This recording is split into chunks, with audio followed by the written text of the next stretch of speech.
If you're wanting to grow your hair and you've been trying so many ways, so many things, and it's not working for you, guys, watch this video to the end.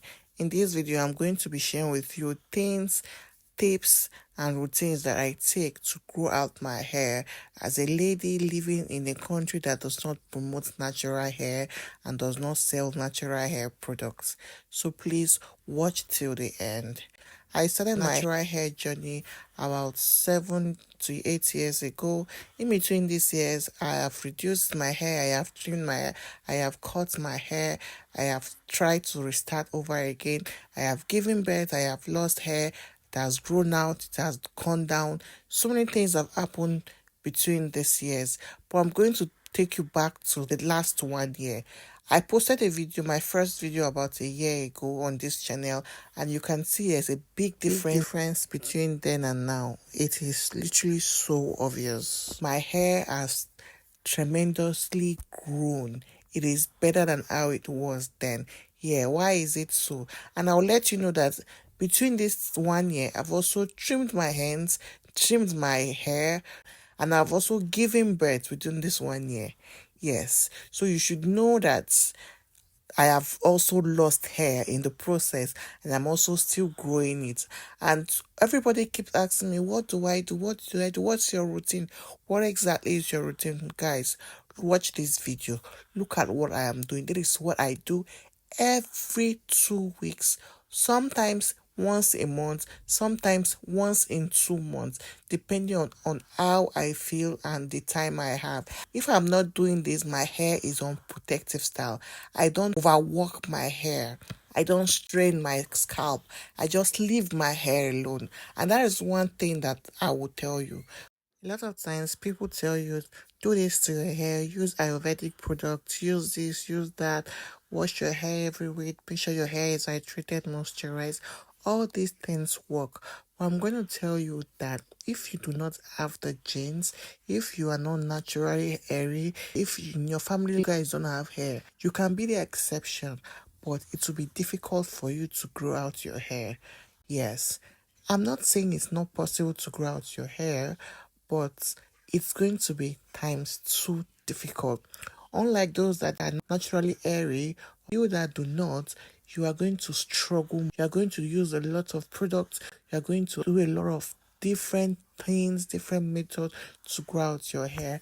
And if you don't do these things right, you are going to miss it. I am telling you this for free.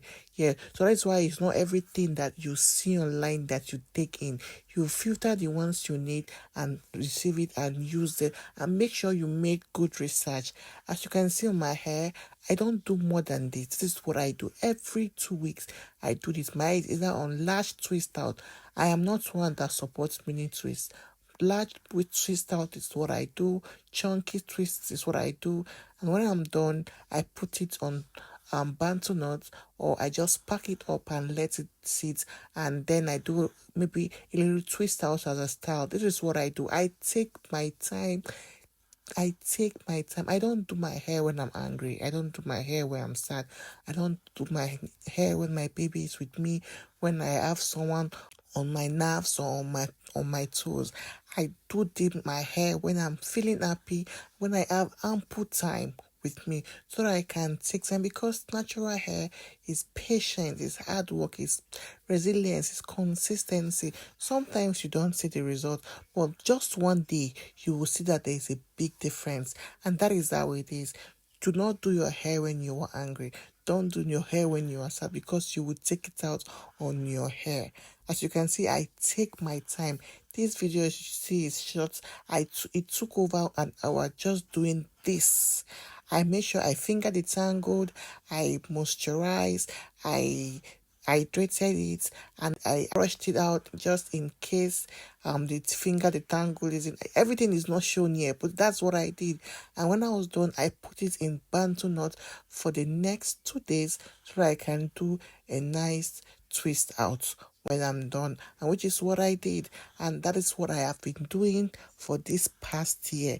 Living in Japan, that's the weather is humid, the weather is down, the weather is extreme and very humid and very bad. Sometimes when it's hot, your hair is so frizzy, it's so dry, it sucks oil, and that is what I do. Please, please, please, please do well to subscribe to this channel, like this video, share, comment, and let me know your natural hair routine in the comment section. Thank you so much for watching. See you guys in my next video.